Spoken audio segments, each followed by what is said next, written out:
ეს არის Xiaomi Pad 8 და Pad 8 Pro. iPad-ის killer ტაბებს დავარქმევდი ორივეს. საკმაოდ კარგები არიან და თუ ტაბის ყიდვას აპირებთ, იქნებ არჩევაში დაგეხმაროთ. ამ მოდელებს საკმაოდ ბევრი აქვს საერთო, მაგრამ რაშიც განსხვავდებიან, ეს თავისუფლად შეიძლება იყოს თქვენთვის გადამწყვეტი. ხო და კარგად მისმინეთ. პადების ყუთებში ერთი და იმავე ნივთებს შევხვდებით, ადაპტერებს და კაბელებს. Pad 8 45 ვატით იმუხტება, Pro კი 67-ით. ადაპტერებით შესაბამისად მოყვებათ. აქვე უნდა აღვნიშნო, რომ ორივე პადი Wi-Fi კავშირზეა და სიმბარცის მხარდაჭერა არ აქვს. ესეც გაითვალისწინეთ, რა თქმა უნდა. სრულიად იდენტურია დიზაინი, ალუმინის გაერთიანებული ჩარჩო და უკანა პანელი. კორპუსიდან საკმაოდ გამოწვეული კამერის ჭრილით. Pad 8 სამფერში გვხვდება, მწვანე, ცისფერი და ნაცრისფერი. ეს მოდელი ასევე შეგიძლიათ Xiaomi-ის კლავიატურასთან ერთად შეიძინოთ, უფრო მეტი პროდუქტიულობა თუ გნებოთ. ამ ბანდლის ლინკი აღწერაში დაგხვდებათ. Pro კი ამ ულამაზეს მწვანე ფერში მაქვს აქ.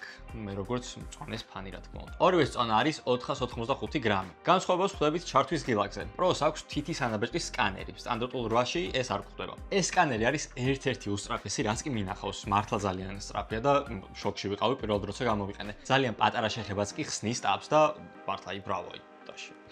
ეკრანი აქვს ორივეს ასევე იდენტური, 11.2 ინჩი ზომის LCD ეკრანი 8 სინტიპიკური განათებით, 3.2K რეზოლუციით, რაც შოკია და 144 Hz განახლების სიხშირით, რომელიც კონკრეტულ აპებსა და თამაშებზე იმოქმედებს. ისე კი 120 Hz ექნება სულ. სტატიკურ კადრზე ენერგიის დაზოგისთვის 50 Hz ჩავა, რაც ასევე ძალიან კარგია. მოკლედ როგორც უკვე ვთქვი, ორივეს ერთი და იგივე ეკრანი აქვს. ერთი და იგივე ელემენტის მოცულობაც, ორივეს აქვს 9200 mAh-იანი ელემენტი, Pro კი უფრო სწრაფად იმუხტება, 67 ვატით, როგორც უკვე ვთქვი, 8 კი 45 ვატით. Აი ახლა კი სერიოზული განსხვავებების დროა. ჩიპსეტი არის განსხვავებული. Pad 8 Snapdragon 8S Gen 4 ამუშავებს, Pro-ს კი 8 Elite. ორივე წინა წლის ჩიპსეტებია, 8 Elite კი ფლაგმანურია, რაც წარმოდობაში საკმაოდ გვაძლევს განსხვავებას და თუ თამაშებიც გინდათ ითამაშოთ ამ შესანიშნავ ეკრანზე, ამას გირჩევდით მეპირადად. ან თუნდაც multitasking-ისთვის, ან AI-ის გამოყენებისთვის.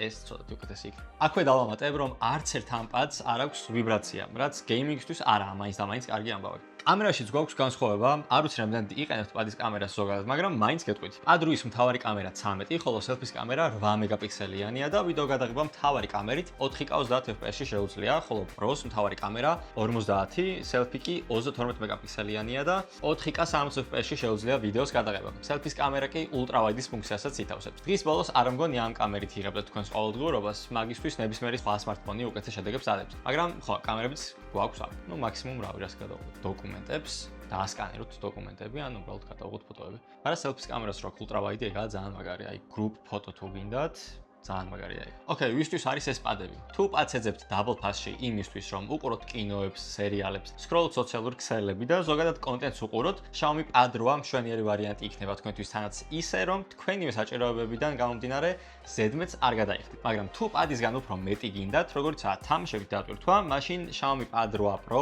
უკეთესი არჩევანი იქნება. ყოველდღიური multitasking-ისთვის ორივე შესანიშნავი არჩევანია, თუმცა ეს განსხვავებები რაც ჩამოთვალე, შეიძლება აღმოჩნდეს თქვენთვის გადამწყვეტი. ხო და თუ უკვე აირჩიეთ სასურველი პადი, ან თქვენით გინდათ ნახოთ დეტალები, რა თქმა უნდა, ლინკები აღწერაში დაგხვდებათ. გამოიწერეთ Zoom-ის არხი, ყველა სოციალურ ქსელში, სადაც ნახავთ. მე კი დავითი ვარ და შემდეგ შეხვედრამდე დაგემშვიდობებით. ნახვამდის.